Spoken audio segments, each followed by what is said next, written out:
I feel like the easiest thing to say would be hold on to your native languages, follow through, don't forget it, let's not lose it. Even just me being able to say that as someone who's fluent in English and finds it easy to communicate almost everywhere I go is privilege in itself, because we unfortunately have to recognize the state of the world that we live in, which is a pro-Western world. As wrong as it was for our parents, at least like in my case, to make me lose interest or help me facilitate the process of me losing interest, at the end of the day, they were kind of right in the sense that English would take me further in the world than my native languages would. It puts me in a place where I don't know what advice I could genuinely give, because I know that there's so much connection that comes to knowing one's culture, but I also know that we live in a pro-Western world. Part of the responsibility of making a change into feeling like there is that integrated element to language and there's that balance and fluidity is not fully reliant on the individual itself, because we're part of a system that teaches us ways of thinking. I think what it calls to is that there's a need to decolonize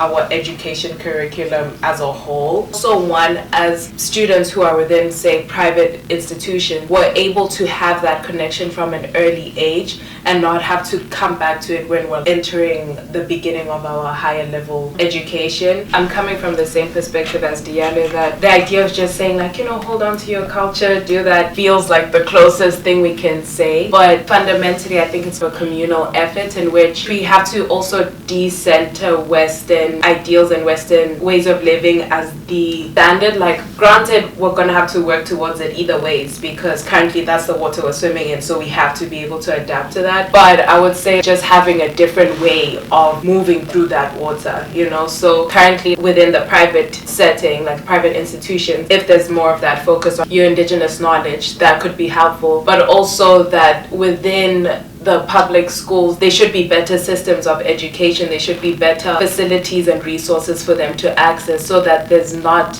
that polarity in which we're both speaking from different ends. Part of it is also, I guess, keeping parents aware that don't place one ideal too highly onto your child, because then they stay very much focused in that space. That room for exploring and navigating diminishes. Like me growing up knowing that, I'm around the Western world and everyone else outside, everyone on TV, everyone in my books is within this Western world, why would I even bother learning, right?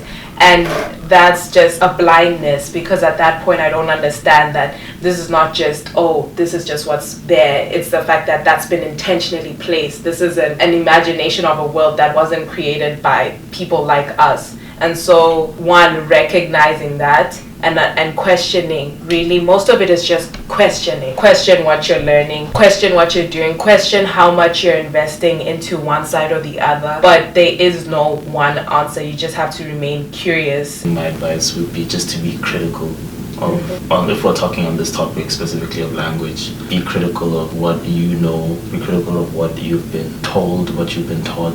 Ask questions, be inquisitive. You may not always have the answers. In fact, I can almost guarantee that you will not have the answers to every question.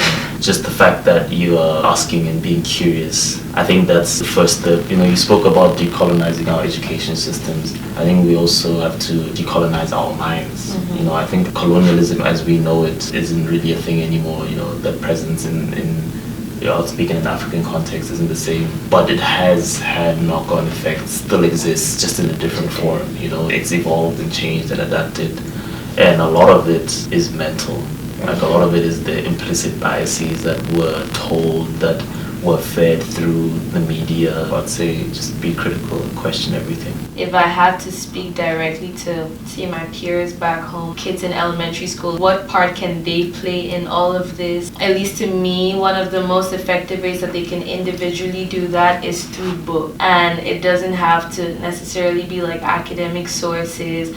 I just think even reading books by African authors in, unfortunately, the Western language that we're dwelling in would be a very nice way to get like that connection with culture while the bigger things happen, like the decolonizing of the curriculum and all the other things that can be done.